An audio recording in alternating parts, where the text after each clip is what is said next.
Hi, I'm Barrie Osborne. I'm a producer of films, and I live in the U.S. in San Francisco area. Hello, Mr. Osborne. Thank you for accepting our invitation, our request to have you on this interview today with Stephen.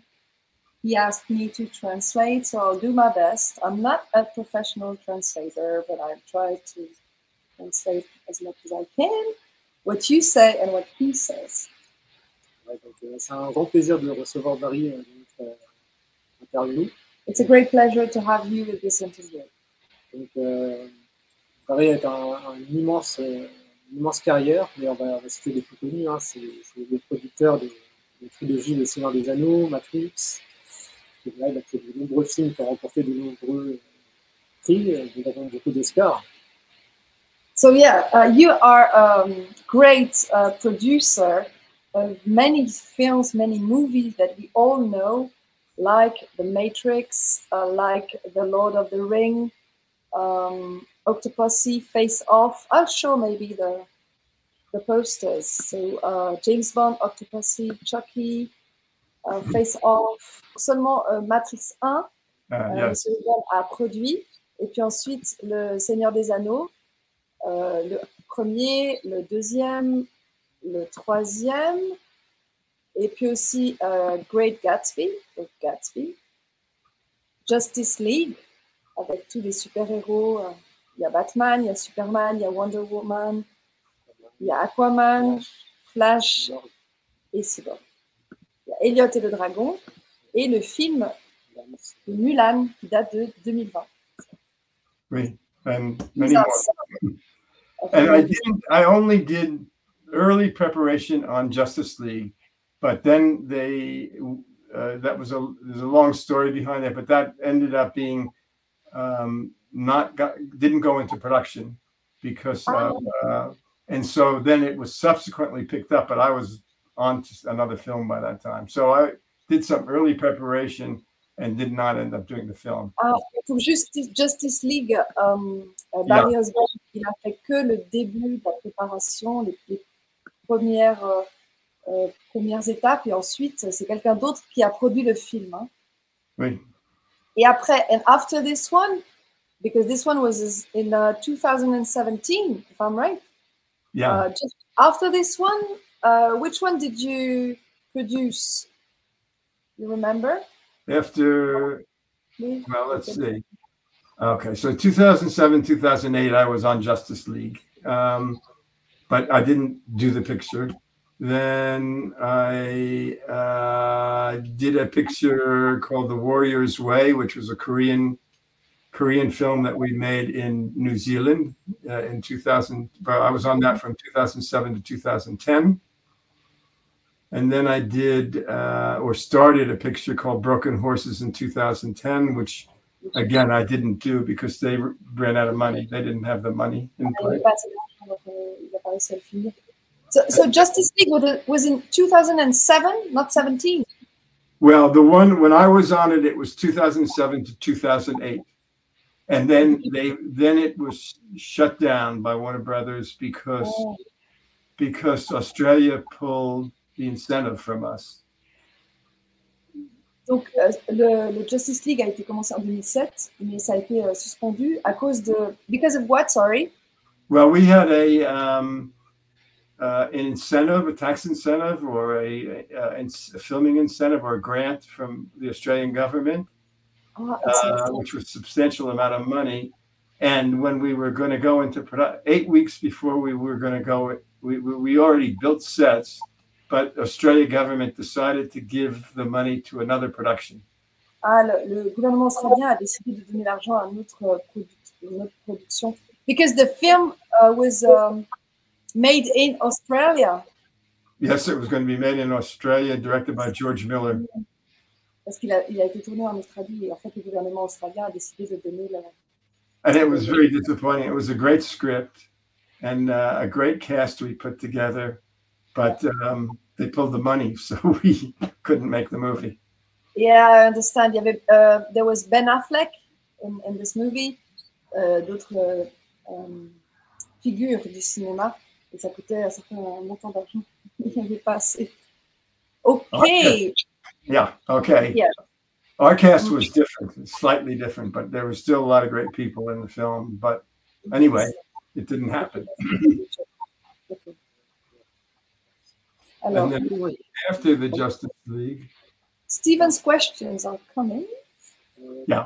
Okay. Comment il est passé, parce qu'au départ, il était lieutenant dans le corps des ingénieurs dans l'armée américaine. Comment il est passé de lieutenant au monde du cinéma? How did you go from being a lieutenant in the US Army Corps of Engineers to becoming a producer or someone who works in the cinema? How did it go?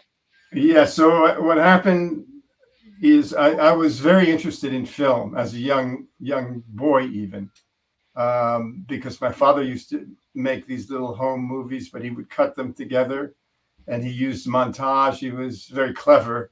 So that was fascinating to me at a very young age. And then as I grew older, I became more interested in film. I made a couple of films myself, little ones. And when I was maybe in high school. And then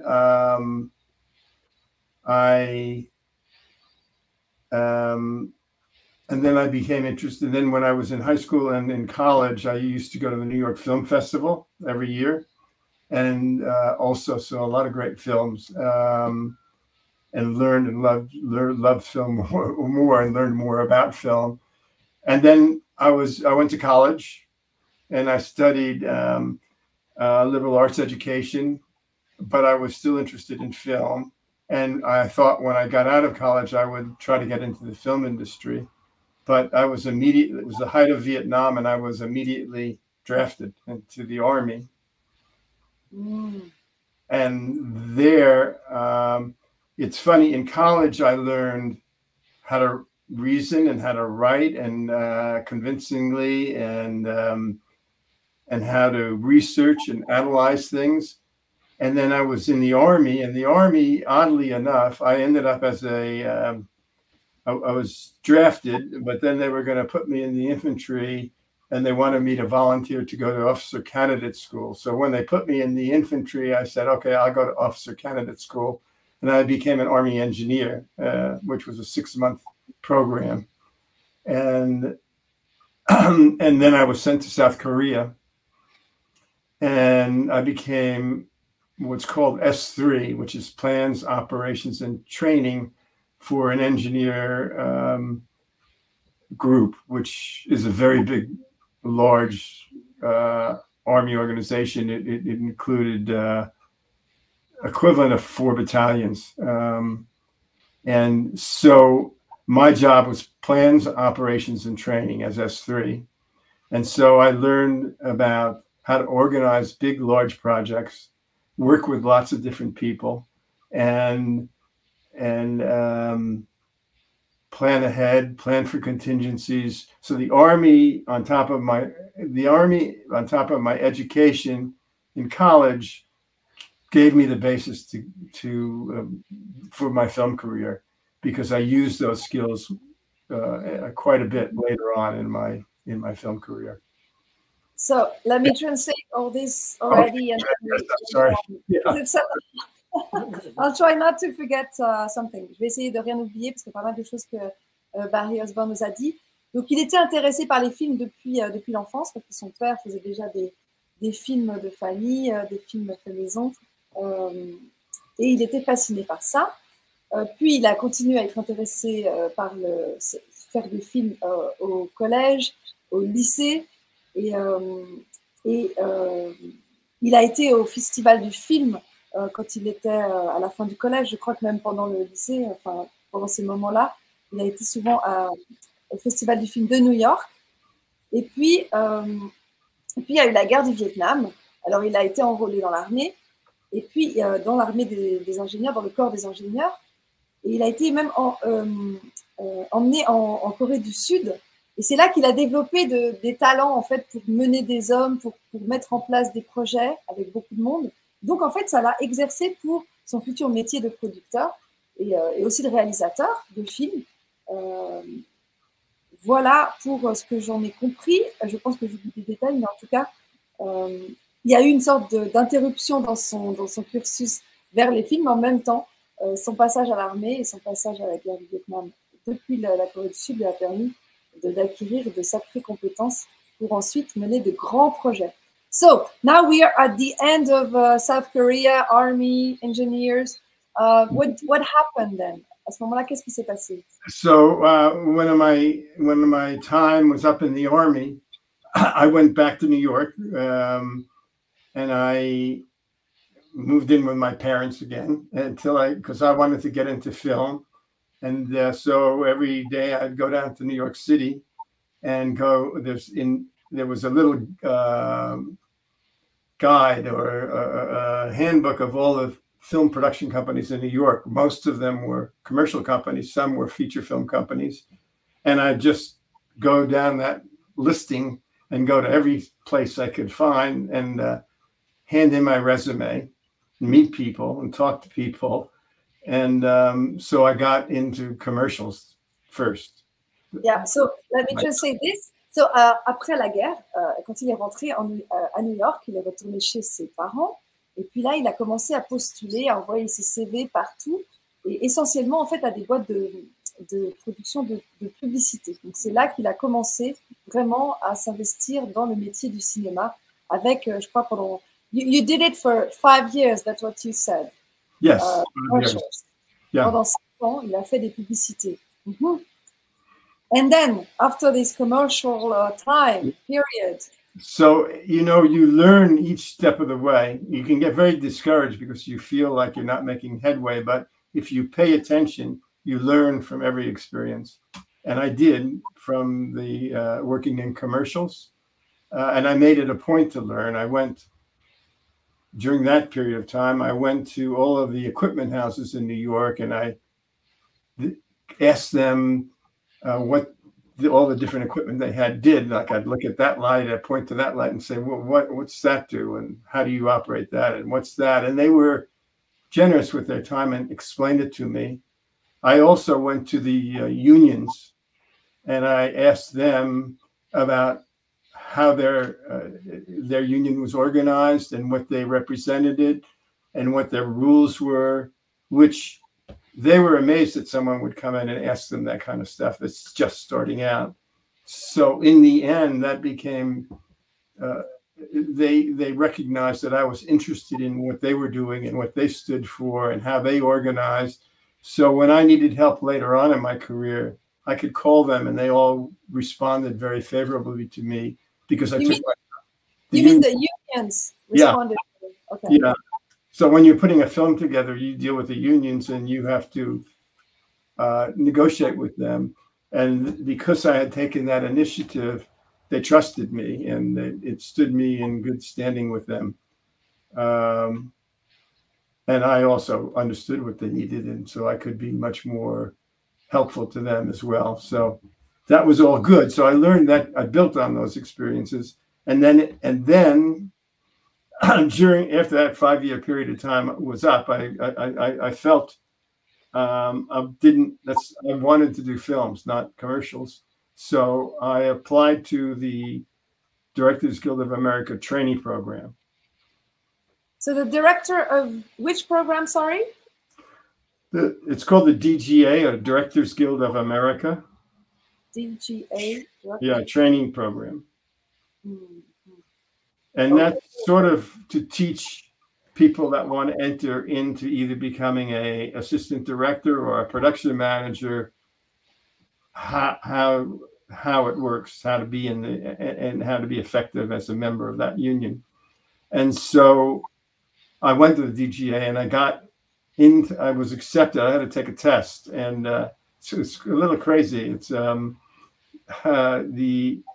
when I don't know, it may have changed since this time. This is a long time ago, but when I applied, you had to fill out. You took a written test that was like a college board a test, or if you know what that is, it's a comprehensive test about logic and reasoning and you listen to something and you yeah and you have to write, and so it was a very comprehensive test. It seemed always that very little of it had to do directly with the film industry, that test, but it was about how you reason and whether you have psychological problems. You did that test in the union or in the DGA? Yeah, I did that test, and that's a written test. There was 1,000 people that applied the year I applied, and they were only and they were only going to accept 30. 30 out of 1,000. Yeah. So I passed the first part of the test. Then Wow. and then from the 30, they divided us up into 5 groups of 6 or 6 groups of 5 people. So then you'd go in and you'd have a interview with sort of like going into a conference room with a U-shaped table with 3 psychologists at the front, and the 5 or 6 of us that were competing for a slot, and they would ask us questions, and we would have to answer verbally. And the first question would be very common: introduce yourself and tell us a little bit about yourself, and we'd go around the room. And the second question was something like, everyone has a pet project. Tell the group about your pet project and get them interested in your pet project. So that was pet project. Sorry, pet project. A favorite. Favorites. If you would like, a favorite thing that you would. I picked mass transit as my favorite project, and you would try to convince the other people to join in the conversation. And talk about what you were offering and suggesting.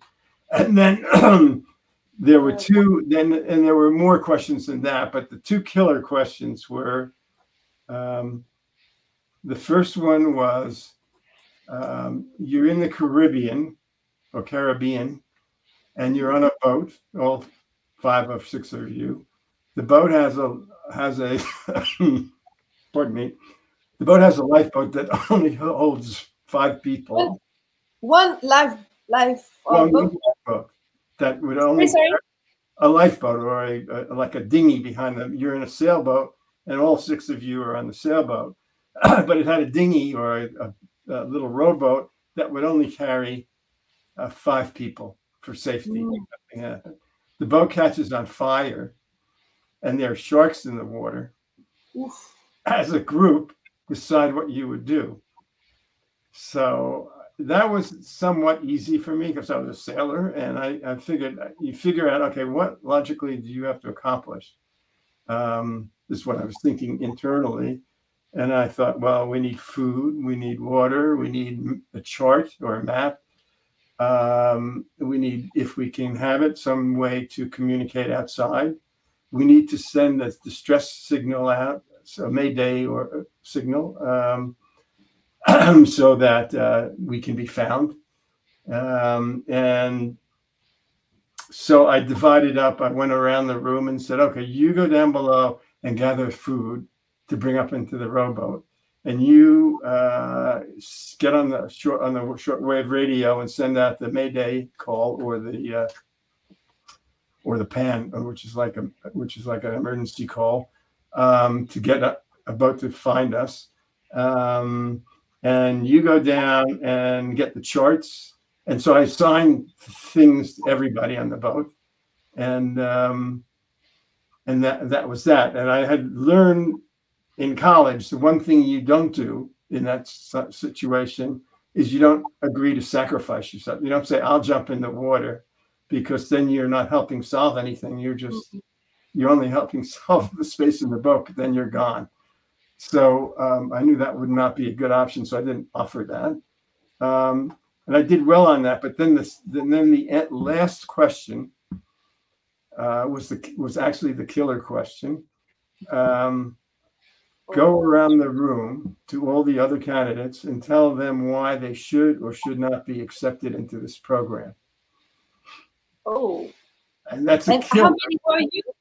It was a groups of 5 people. So you had Only four. You have to tell each one why they should be entered, accepted or not accepted.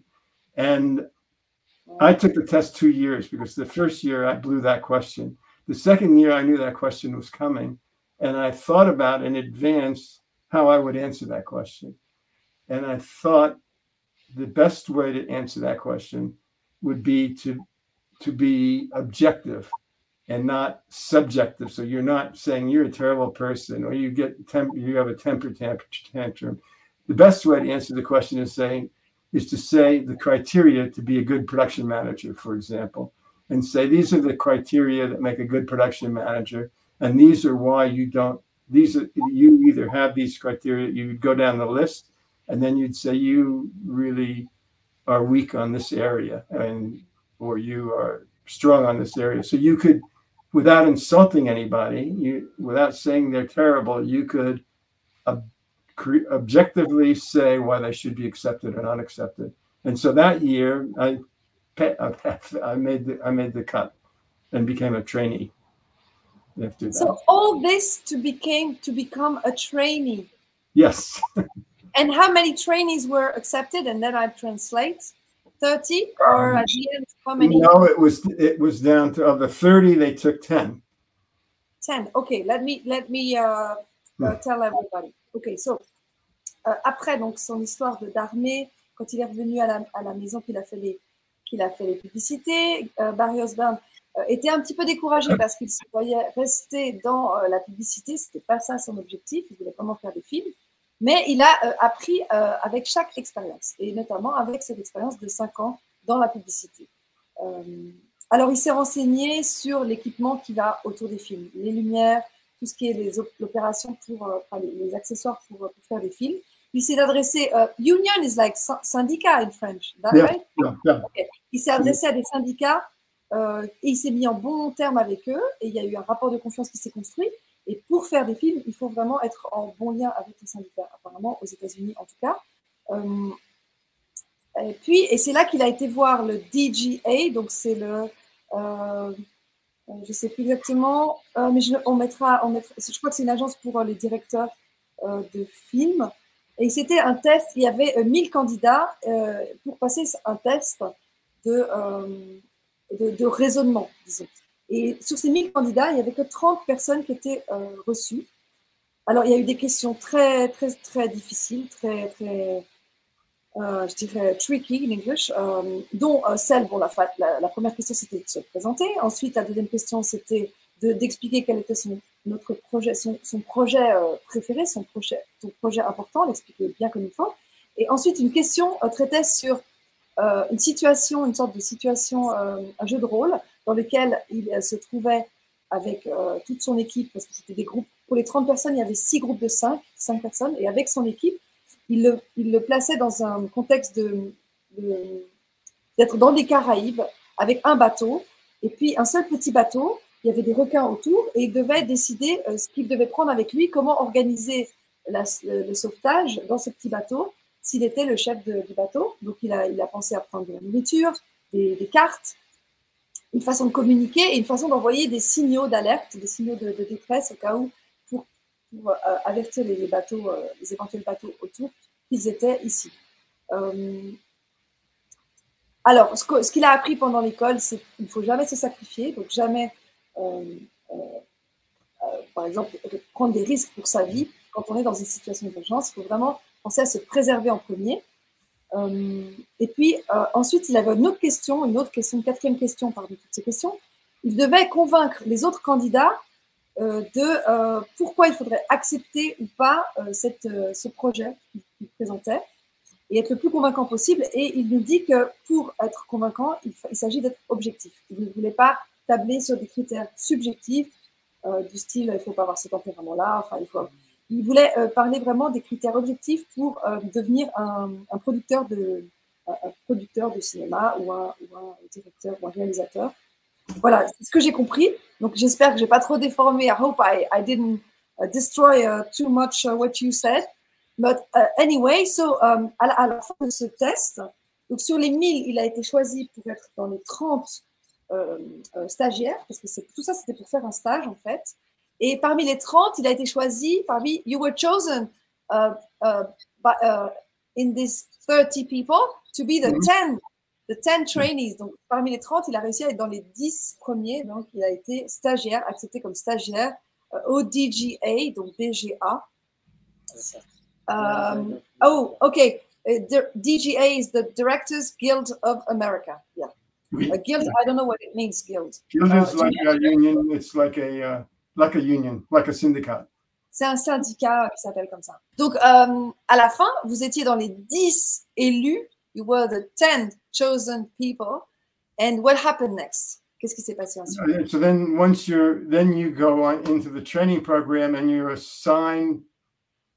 They also try to make it very fair. So you're assigned to films as they come up, and you in a rotational basis. So somebody needs a trainee or wants a trainee, and they call the trainee program and they say, "I want the next trainee." But what was your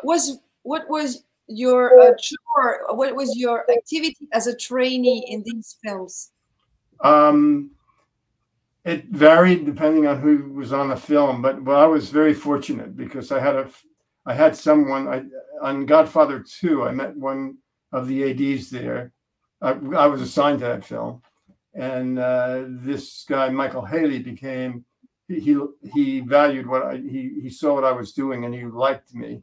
So he would call the trainee next time he needed a trainee. He would call the trainee program and say, "Who's up next?" And he would wait until I was up, and then he would ask for me. So what did you do as a trainee with, for instance, Michael Haley? So I did lots of things. You're basically an assistant to the second AD, but on Godfather 2. We had to fit 1,000 extras for the Feast of San Gennaro, the big scene in New York City where you see what are the characters' names? Anyway, it's a big feast where you see a killer tracking somebody else, and but it involved shootings from the rooftops of buildings down into the street with a big parade of these 1,000 extras. So one of the things that happened is we had to find extra cast 1,000 extras. We had to, and my job wasn't to do that. My job was to, what happened was there were two departments that had a clash. There was the wardrobe department that had to fit all these people. And then there was extra casting that was casting all these people. And the production manager wanted me to help him. He said, "I'm getting different numbers from extra casting and different numbers from wardrobe."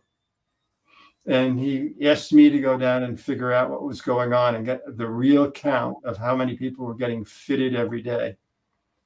And I realized that extra casting gets a commission for every person that comes in for a fitting. So they make money on every person that comes in. So they tended to inflate their numbers.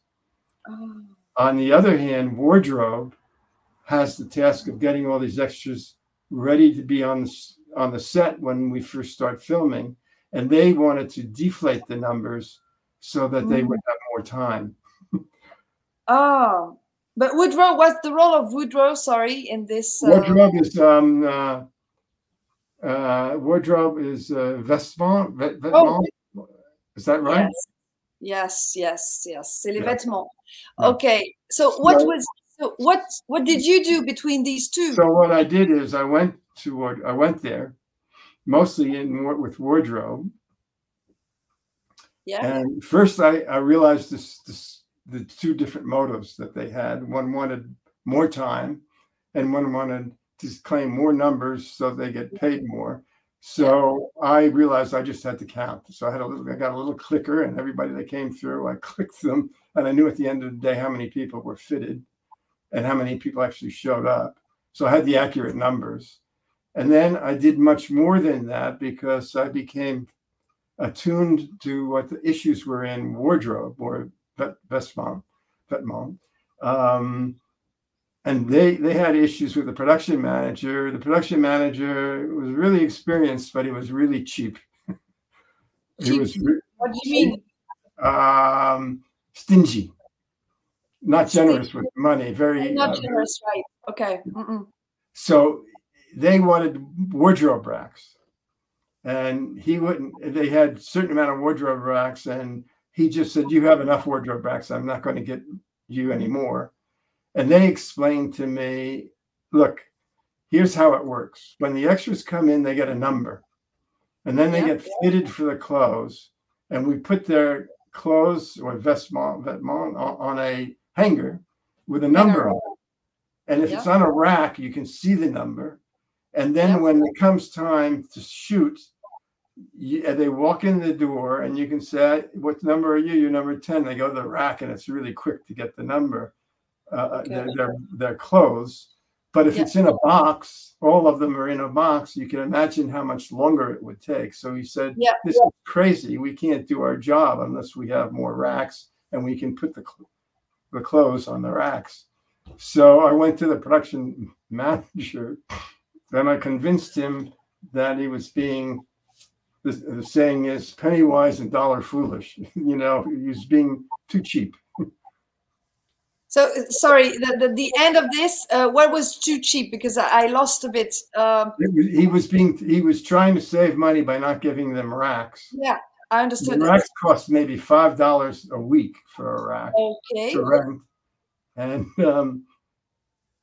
to try to save money on $5 a week on a rack, versus the amount of time you would lose getting people on the set, which would cost thousands of dollars. Okay. It was a mistake. It was not a good, and I convinced him that it was a mistake to do that. Okay, so you had like the role of the, in French we say médiateur. Yeah, that's right, a mediator. Yeah. Ok, alors, let me translate. Alors donc, il donne un exemple, Barrie Osborne, sur le film du Parrain 2, dans lequel Michael Haley, qui est le réalisateur, voulait vraiment que ce soit lui. Donc, il demandait au centre de stagiaires quand est-ce que je peux avoir Barrie Osborne, parce qu'il était vraiment bon. Il l'a vraiment aimé. Et puis il l'a choisi. Et Barrie a été l'assistant de Michael Haley. Et par exemple, moi, je lui ai demandé qu'est-ce qu'il faisait en tant qu'assistant, quel était son rôle. Et il y avait toute une bataille entre les gens qui s'occupaient des figurants et les gens qui s'occupaient des vêtements, parce que du côté des figurants, il fallait qu'il y ait plus de figurants pour gagner plus d'argent, et du côté des vêtements, il fallait qu'il y ait le moins de figurants possible parce que ça coûtait trop cher. Et donc, personne ne donnait le vrai chiffre de personnes qui devaient être habillées et qui devaient être figurants. Donc finalement, Barrie, il a réussi à avoir le nombre de personnes en comptant vraiment le bon nombre. Et puis ensuite, il y a eu le producteur. Alors, je ne sais pas si c'était le producteur.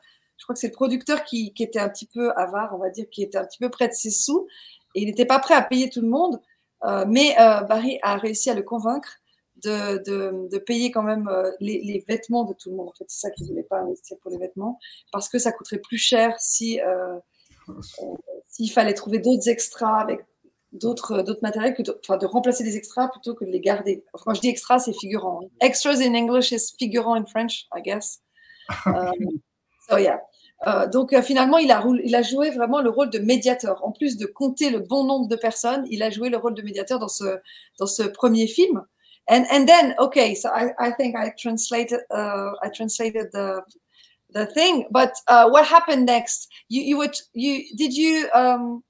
Did you operate as a trainee for a long time, or did you work with Michael Haley as a normal employee or producer? I don't know. Or well, yes, later. So I was a trainee for 2 years. I think you have to. 2 ans, il a été stagiaire, ouais. Okay. Yeah. And but I did. Let's see, what did I do as a trainee? I did The Fortune. I did. Michael Haley was on The Fortune, I think. 3 Days of the Condor. Michael Haley was on that. As I was a trainee on that too. And then All the President's Men, I was with another friend, another guy, Kim Kuramada. Les hommes du président, aussi stagiaire avec un autre réalisateur. And as a trainee, that was one example of what I would do. But sometimes you would be, you're in New York City and you have big crowds of people and you have to stop people from walking through the scene. Alors attends, let me translate. Par exemple, à New York, il était responsable de bloquer toutes les personnes. Tu sais, à New York, il y a beaucoup de monde, hein, de bloquer toutes les personnes pour le tournage du film, par exemple. And so that's a hard job to do because people in New York just want to. I imagine in Paris too, they just want to go. And but it's worse in New York, I think. Huh? It could be worse in New York because there are definitely worse. A lot more yeah. People. So. Les gens qui marchaient dans la rue, etc. Michael Haley taught me a good trick when he said, don't just tell people to stop. Tell them a little story about what we're doing. Let them know what's happening in the scene. Point out who all the different celebrities are and get them interested so you get their cooperation. Don't just say you can't walk. Always tell the truth. Yes. That's the key. Yeah. So, le truc pour qu'ils les arrêtent, un truc facile, c'était de dire la vérité, de dire ce qui se passait, c'est-à-dire qu'il y avait un tournage de film, qu'il y avait des célébrités, de les impliquer dans le travail qu'ils faisaient, et du coup, les gens étaient beaucoup plus coopératifs. Et ils voulaient aider, et donc ils s'arrêtaient, ils se mettaient aux endroits qu'il fallait, etc. Yeah. The people. Okay, so you did like 3 movies before being a professional? Yeah, maybe 3.5. I did 3 films et demi en tant que stagiaire, et ensuite. And then I was in the guild, and after that, I think I did. Yeah, the next film that I did was The Sorcerer, which is a Billy Friedkin film. Donc c'est le film qu'il a fait après, c'est Le Sorcier. And were you still a trainee? No, now you were a professional. Yeah, now I was a second AD. Second assistant director. Le deuxième assistant du directeur pour Le Sorcier. The Sorcerer. Okay. And then it came. But even there, I actually went, because I had all this other experience. I think I worked on The Sorcerer as a unit production manager. Or an assistant unit production manager. But yeah, anyway. Donc, assistant du réalisateur de production. On dit du directeur de production. Voilà. And what's about, when was it, all this? 19? Well, that was Sorcerer was 1975 to 1976. Donc, de 1975 à 1976, Le Sorcier. Donc là, c'était vraiment le début de l'activité professionnelle de Barrie Osborne dans l'industrie du cinéma. I can send you my CV if you like. Yes, please. Okay, so I have to remember to do that. We can put it in the description, so that everybody knows exactly what date, what year, which year, and so and so. Yeah, great idea. Yeah. Let's go on with your other questions. Yes. Or the next question is how was your the first time you met Mr. Coppola? What did you learn from him? Well, the first time was on Godfather 2, and I didn't get much interaction directly with him, but I had some, and I learned a lot from Francis. I watched him set up big giant sets and how he worked with his actors, and I remember that we were doing this big scene in New York that was where a bunch of kids are killed. The bad guys come in and they're going after this one enemy, and they machine gun on the street and they kill some children. And they needed some extras, young girls, and one of them was Francis put his daughter in Sophia as a young girl, and I asked him if he would put my daughter in the scene. Yeah. Which age? What age were they? Oh, they were probably, I don't remember now, but it was probably 12 or something like that. And so I remember that he was very nice to everybody. Francis is always is actually a very generous person. He had and a very engaging guy. So he was very nice to the kids. And I remember my daughter, which was amazing, at 12 years old, she walked up to him afterwards and said, Francis, next time I want some lines. I want to be able to speak. Oh, great.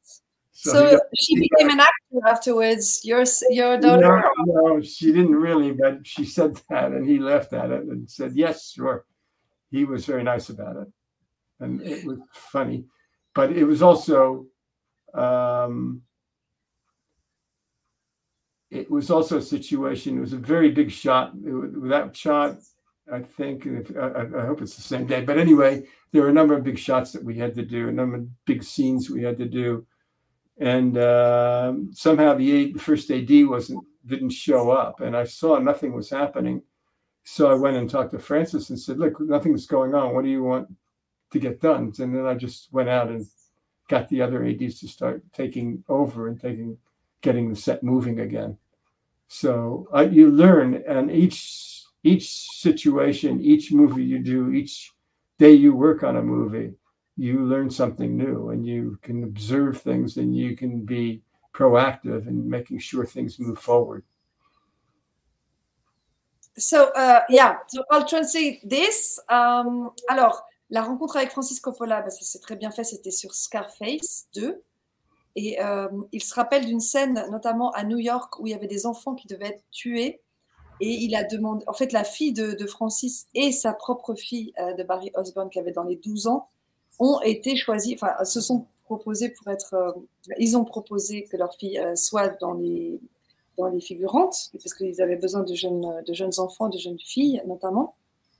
Et il était tellement gentil, Francis Coppola, avec les enfants. C'était quelqu'un de très généreux, de très engagé et engageant avec les humains, en fait, et avec les enfants en particulier, que sa fille a demandé à Barrie que la prochaine fois, et à Francis, que la prochaine fois, elle voulait dire quelque chose dans le film, pas juste être figurante. Elle a tellement aimé ça. Sophia, exactement, c'était Sophia. Alors ça, c'était, oui, alors ça, c'est la fille de Francis Coppola. And what's the name of your daughter? Danielle. Danielle, donc Danielle, c'est la fille de Barrie, et Sophia, c'est la fille de Francis. Did they get along well, these two girls?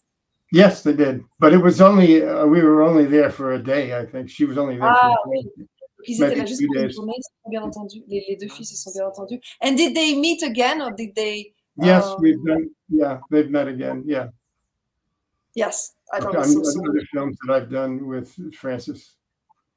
So. Yeah. How many films did you do with Francis? You remember? Yeah. Well, let's see. There was Godfather 2. There was Peggy Sue Got Married. There was The Cotton Club, the Apocalypse Now. I also worked for his company on The Black Stallion, although Francis didn't direct it, but he was involved. It was his company doing it. Black Stallion, and I just did his latest movie. I was involved with Megalopolis. Megalopolis, that is, we're waiting for it. Yes. It's not showing. It's soon. It's been sold, and it's going to start to come out, and it'll be, it's good, interesting film. When will it come out, the Megalopolis? You know? I think it's coming out, I'd have to look it up. I think it's coming out here in August, but it's also been sold in France and in Europe. So probably in August in France too. So probably in August for France too? I think so. August or September, somewhere around there. Yeah. Okay, we'll be ready. We'll watch it. So, voilà, donc qu'est-ce que je voulais dire? Oui, il a collaboré avec Francis Coppola pour au moins 6 films, je dirais, dont le Parrain 2, Cotton Club, Apocalypse Now, l'Étalon Noir, mais en fait, je crois que Francis avait un autre rôle, il n'était pas directement le directeur, le réalisateur. Et puis Megalopolis, qui va bientôt sortir, qui devrait sortir aux États-Unis en août ou en septembre, on ne sait pas exactement. Et la France a déjà acheté les droits, donc elle devrait le sortir à peu près en même temps. Donc soit en août de 2024, de cette année, soit en septembre. We are looking forward to it. Next question. Bon, là, on va rester un peu plus dans le temps. Du coup, comment il a entendu parler du projet, du film Matrix, et pourquoi il a cru ce projet?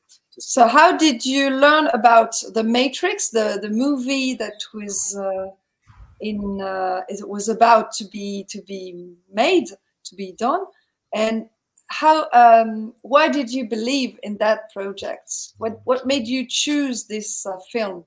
Well, it's interesting. So I had worked in Australia previously. We filmed that in Australia, and I have done I did a number of movies for Warner Brothers, and they were going to do The Matrix. The person they initially had hired, the Wachowskis were the directors of the movies, of that movie. This is The Matrix, yeah. The Wachowskis were the directors. And they had hired a line producer, a producer that couldn't do the movie, it couldn't work it out, and they couldn't figure out how to do it. They wanted to do the movie in Chicago. It was written for Chicago. That's where they were from. So Warner's called me up one day out of the blue and said, we have this film, The Matrix. We'd like to know if you'd be interested in doing it, and if we could do it in Australia for the budget that we want. And so they sent me the script, and I personally love the script. It's, I usually get a script, and it's hard for me to go through a script in one reading. Yeah. So however, I got the Matrix. I read it from the first page to the last page because I really got into the story and liked it. Whereas I think the executives at Warner's were not quite clear. They said, this is an interesting film, but we're not sure what it's all about. And I knew exactly what it was about. I felt really connected to it. And then when I met with the Wachowskis, we met and had a great meeting. And so I ended up doing the film, and we ended up doing it in Australia. So he knew you because he called you. No, it's Warner Bros. Who called you. Warner Brothers called me, and they introduced me to him. Yeah, the Wachowskis.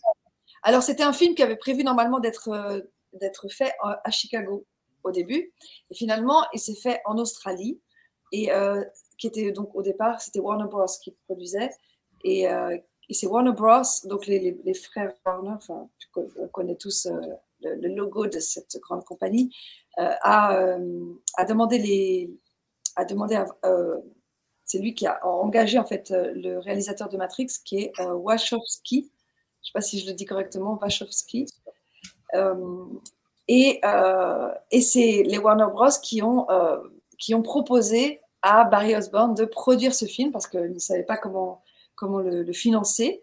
Ils lui ont envoyé le script, et le script, Barrie l'a lu de A jusqu'à Z, du début à la fin. Il a adoré le script, il s'est senti très connecté à ce film, et c'est là qu'il a accepté. My question in relation to this movie, what made you connect as much as to this movie, to this film? Is that because the situation was really like what we are living in this world? Was it like an allegory of what we live? Yes, exactly. It's a philosophy and allegory to our situation and what's important in life and those things. I thought they did a really great job on bringing that through. en fait, il a adoré ce film parce que ça ressemble à ce qu'on vit, et parce que c'est une belle allégorie de la situation dans laquelle on est tous dans une espèce de matrice. On roule dans la roue du hamster. Ça, c'est moi qui rajoute. Hein. J'illustre le métro boulot dodo et avec des choses qui sont conçues de l'extérieur. C'est comme une espèce de grande scène de théâtre. En tout cas, c'est comme ça que moi, je le vis. And a funny thing happened on the film. Not a funny. There's many things that happened on that film, as they do on every film. But Tell us. we were starting to prepare the film, and we were going to train the actors in kung fu and Chinese style wire work. And my wife is Chinese from Hong Kong. Her name's Carol, and so we started to get these messages and letters in Chinese were sent to me. And I asked Carol to read them, and she said, "Oh, this is from a waiter in a Chinese restaurant, and they're asking, how come you're hiring this guy to be the martial arts trainer? Because he's calling us in the Chinese restaurants and trying to get us to do it for him, and he doesn't know anything about what he's talking about." So I went with that information, I went to the Wachowskis and I said, "Where do we get this guy?" And they said, "Well, he was recommended to us by somebody," and they told me who it was, which I won't mention his name, but we really wanted someone named Yu Wu Ping. And they said, "We don't know how to reach Yu Wu Ping." But because my wife had a background in China, and I had also done something in China, in Hong Kong, I knew people from Shaw Brothers, and I called them, and my wife called them, and they put us in touch with Wu Ping. And my wife said, "You can't just call Wu Ping, because he's really prominent martial artist, and ask him to do the film.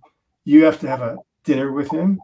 He has to know you, and he has to trust you." So we did those things. So we won his trust, and then we hired him, which the Wachowskis were amazed that we could get him. And then he did the movie. Yeah. What was the difference between the guy who was recommended and this guy who Ping? Yun Wu Ping. He's a notable martial artist. It's I can look up his name, but let me see. With the kung fu, it was to train people for the kung fu. Yes. You mean? Not only kung fu, but wire work. The way the Chinese do their stunts, they have people hauling them up on wires and stuff, and it's very precise. So it's his whole setup, and he's a notable martial artist and in the movie business. So and the other one wasn't able to do it. The other one was I'd say cruelly a fraud. I think he was not. He was proposed by other people, but he was not really skilled. Did not really have the ability. All right. So before I translate, did it go well? Everything, the dinner, the discussion, the trust, and so on? Yes, we became friends. He's remained a friend. He's a nice guy. So I'll translate.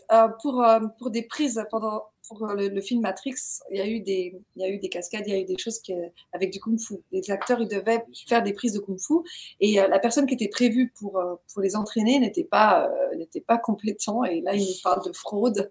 Il a été recommandé par quelqu'un, on ne sait pas trop. Là, il nous dit pas qui, mais en tout cas, c'était pas la bonne personne. Et lui, il voulait vraiment quelqu'un qui s'en occupe bien. Et donc, il a trouvé quelqu'un par sa femme qui est chinoise.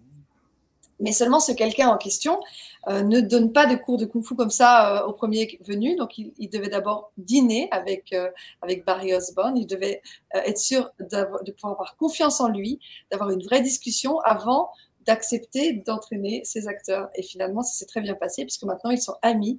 Et donc, c'est lui qui a entraîné les acteurs et qui a permis que tout se passe bien au niveau des prises de kung-fu dans Matrix. It's a lovely story. Yeah, and it's true, and it was. True. C'est une très jolie histoire. En plus, c'est une histoire vraie. It was it was a fun film to do. I enjoyed doing that. Un film très marrant à faire, très chouette à faire. Ok. Ensuite, So. Sur quels critères il choisit Oh, ses films? yeah. Globally, which criteria makes you choose or not a movie? Okay, that's a good question. There's the most important thing to me is the script. If I like the script. C'est le plus important, c'est s'il aime le script. And equally important, I learned after a few years in the industry that if I go in for an interview, I used to get nervous, but I realized it was a good opportunity for me to meet the people that I was going to be working for.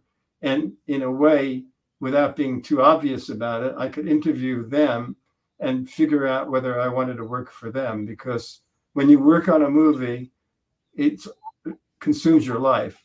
And if you find that those people that you're going to be working with, you're not going to get along with, it's not worth it, no matter how much you're paid. So I also try to make sure that I'm compatible with the people that I'm going to be working with. When you talk about people who you're working with, are you talking about the actors or only the director and the staff? Really, the director and if there's other producers involved, it's them that I'm talking about. So I'll translate. Les deux critères importants, donc c'est le script, donc il a besoin d'aimer le script, donc l'histoire du film. Et la deuxième chose qui est aussi importante que le script, c'est s'il s'entend bien avec le réalisateur, les personnes qui font le film. C'est vraiment indispensable, sinon il ne peut pas produire un film s'il ne s'entend pas bien, s'il n'y a pas un bon feeling entre le réalisateur et lui-même. Ok, great. Alors, est-ce que tu peux nous parler de sa rencontre avec Peter Jackson et comment l'aventure Les Seigneurs des Anneaux a commencé? Tell us more about Peter Jackson and how did the Lord of the Ring start with him in a few words. Okay, well, Peter, again, what happened was I was doing Matrix 1 and I was coming to the end. I had put in my contract that if they wanted me to do post-production, which I love to do the whole thing, I love to stand for post-production, and I find it really rewarding, and it's also a way to actually see the whole project through. And in many ways, the picture does get made in post-production. So, but I had a contract with Warner Brothers on The Matrix that they had to tell me a month before I was going to finish production whether they wanted me to be on post-production. And during that time frame, The Lord of the Rings was in a pre-production state with Miramax. Miramax. But Miramax, I'll try to make this short, but Miramax had gone to Peter Jackson and said, first they went to him and said, we can't make 3 movies. You've got to reduce the script to 2 movies. Oh. And so they did that. And then they came back after they got the 2 scripts and said, you can't tell the story in 2 scripts. You have to tell it in 1. And Peter Jackson, yeah. And Peter Jackson said to them, that's impossible. And Harvey Weinstein said back, if you won't do it, we'll just hire somebody else that will. And that was going to be the end of it. But Peter's had a very great agent manager, Ken Kamens, and he went to Harvey and said, give us 1 month to set this up someplace else. And so they did. And Peter had lots of material that he could show because they had been in pre-production a long time. So they went around every studio in town, turned it down, The Lord of the Rings. And they finally went to New Line. And New Line said, well, the way I heard the story from Peter was they were sitting in a conference room. They had shown this reel of footage, and the lights came up, and New Line banged the table like that and said, why would anybody in their right mind make 2 movies out of this when you can make 3. And so who said that? Sorry, it was Bob Shea at New Line. And so they made the deal. And when they made the deal, they wanted to change who was in charge of who was doing the producing the movie. And so New Line called everybody in town, and they, including me, everybody that was notable. Excuse me, it's this cough. Sorry. Yes. It's okay, but they called me, and they asked me for my CV, and I sent that in, and then I had an interview with them, and some time passed. So by that time, I had already committed to finishing post-production on the Matrix, which I'm happy. So but New Line called me back and said, they asked me in for a meeting, and I went to meet with them, and they said, would you go to New Zealand to meet with Peter Jackson? I said, yeah, I'd be glad to. I said, but you have to understand that when you originally called me, I would have been able to come right away. But now you'll have to wait because I have committed to finishing the Matrix. You're going to have to wait for a couple of months. And so they agreed to wait. I went to meet with Peter Jackson. We had a great time.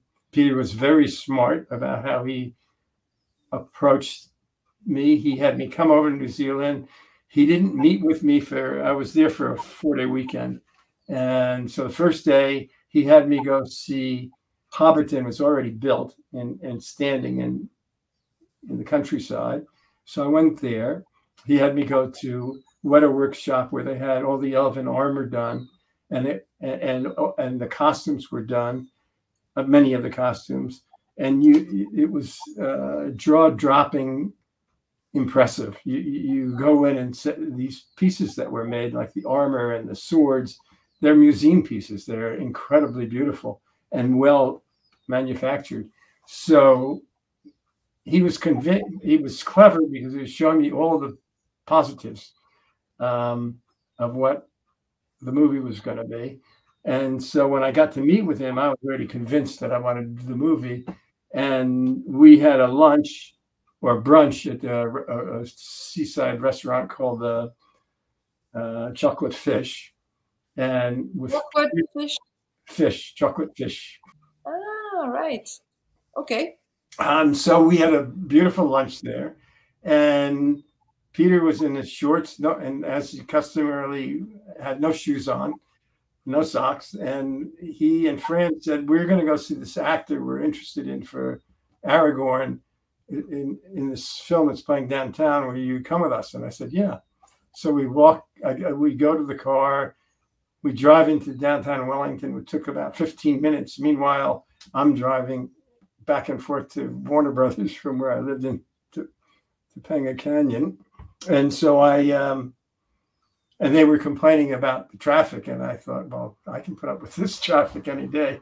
And anyway, they walk into the movie theater barefoot. Everybody knows them. We sit down and we watch the movie. We had a great conversation afterwards.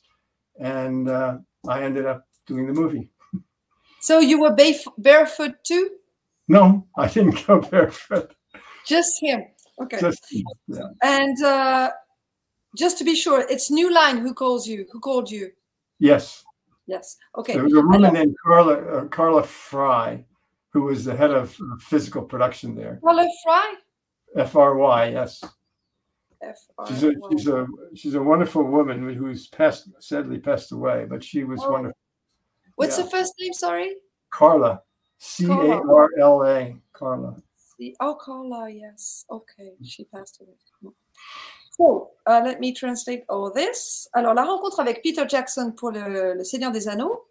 En fait, le film, il devait commencer la pré-production avec. Peter Jackson était engagé pour la pré-production au moment où Barrie Osborne était en train de faire la post-production pour Matrix. Donc, il n'était pas disponible à ce moment-là. Et il travaillait avec Miramax, pardon, pour faire le film Le Seigneur des Anneaux, mais Miramax préférait. Is that Miramax who said that it was best to be 2 instead of 3? And first they said, yeah. First they said it. Yes, it has to be 2 only. Yeah. So c'est Miramax qui a dit le film en 3 volets, ça va pas. Il faut en faire en 2 volets seulement. Et finalement, ils ont dit encore qu'il fallait le réduire à un volet au lieu de 3. Alors là, Peter Jackson, il a dit non, ça c'est pas possible. C'est un film important, on peut pas le réduire à un volet. Donc il a été voir quelqu'un d'autre, il s'est séparé de Miramax et il a été voir un studio qui s'appelle New Line, qui a dit, enfin, il a essayé de voir beaucoup de studios, plusieurs studios, mais pour l'instant, aucun n'était d'accord. Et il y a juste New Line qui a été d'accord. It was in New Zealand, New Line, or New Line is in. We filmed in New Zealand, but New Line is a Los Angeles-based company. Ah oui, donc New Line, c'est un studio de Los Angeles, mais ils ont filmé en Nouvelle-Zélande le Seigneur des Anneaux. Donc New Line était d'accord.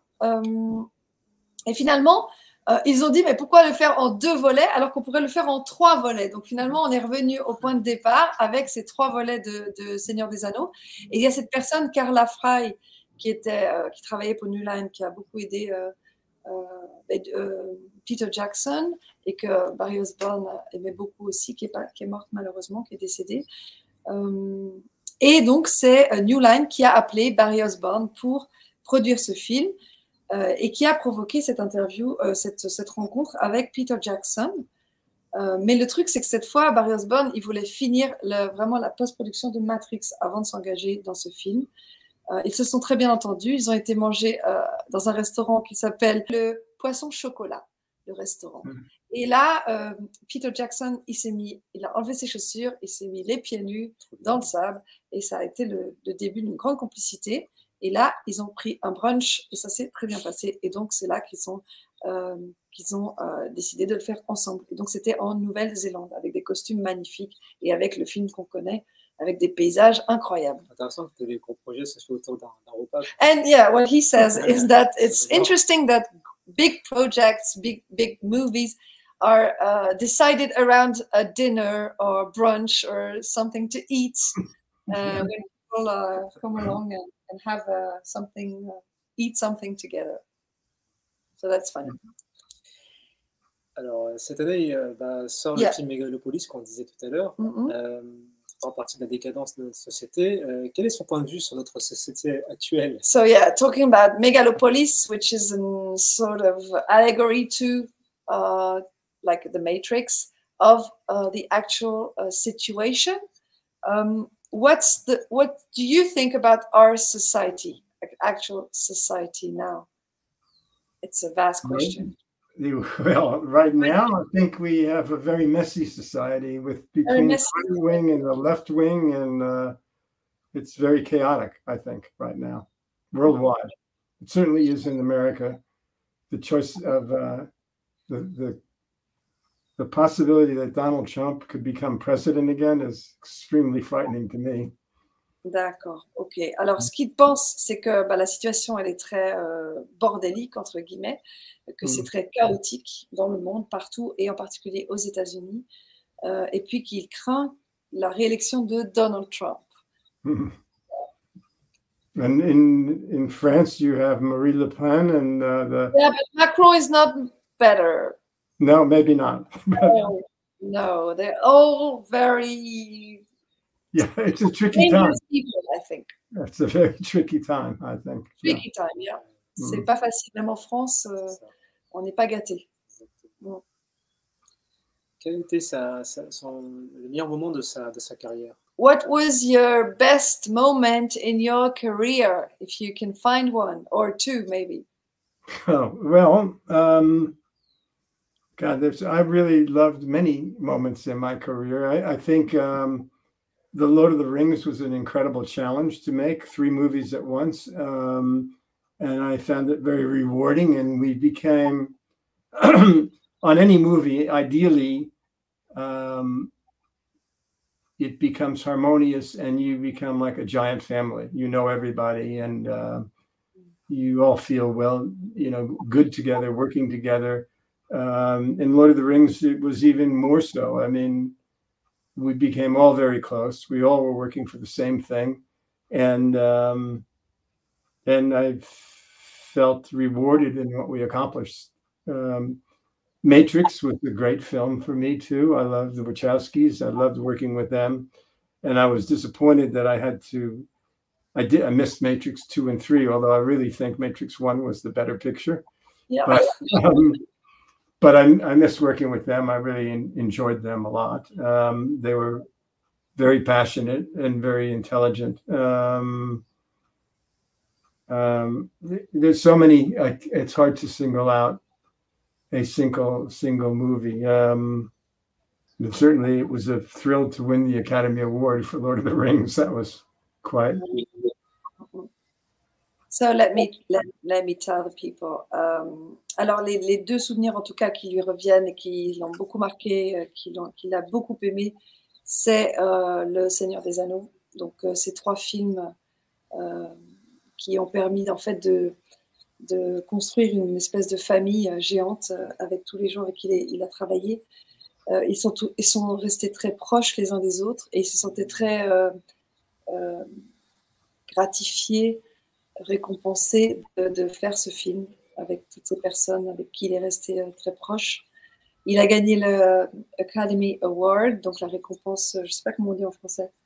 Bon, je pense qu'on va garder le nom Academy Award. Et pour Matrix, c'est la même chose. Ça lui a manqué de ne pas faire les 2 autres volets, les 3 autres volets, même jusqu'à Matrix 4. Donc l'équipe de Matrix lui a manqué. Et il trouve donc les gens autour de Matrix et Wachowski en particulier très passionnés, très vivants, très, très chaleureux, très humains.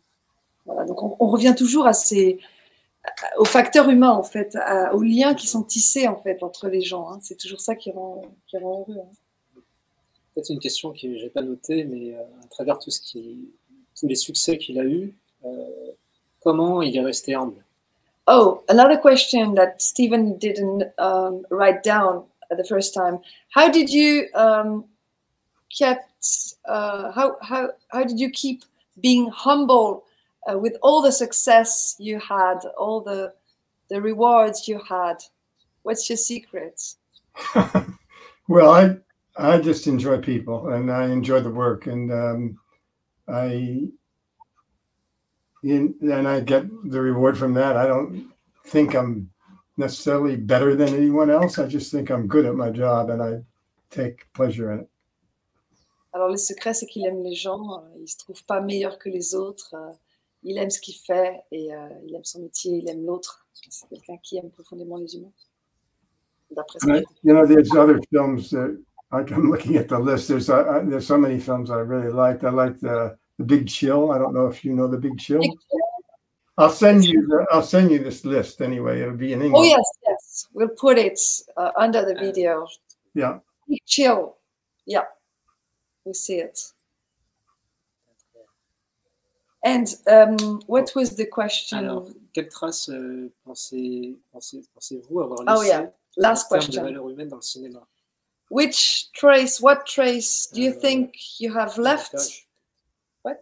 Je dis trace, mais ça peut être un héritage. Or heritage did you leave in terms of human values in the cinema industry? Well, what I feel,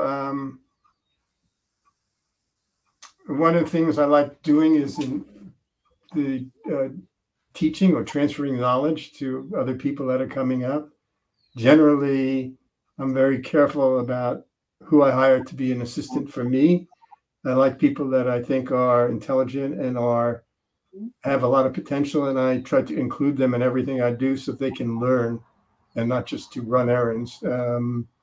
And I do the same with the crew. I like to create a harmonious situation where everyone feels they're contributing and are part of a team.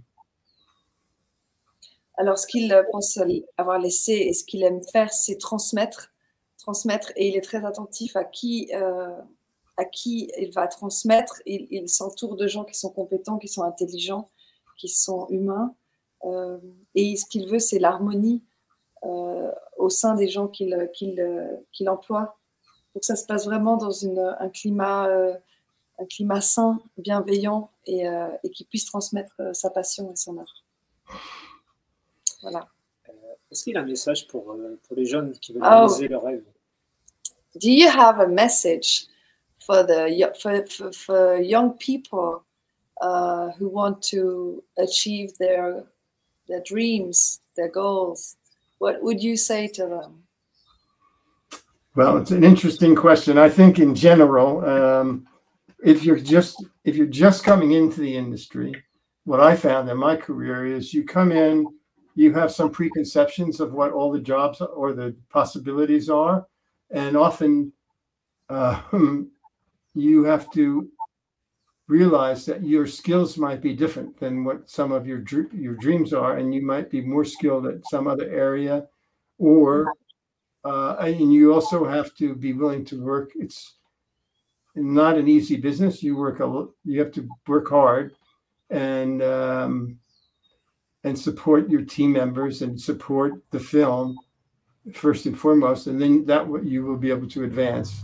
I use the analogy that it's sort of like evolution, like a migration from as the world evolved, species evolved, and they became strong because of their particular attributes, made them strong at one thing or another thing, and succeed at one thing or another thing. I think your profession is like that.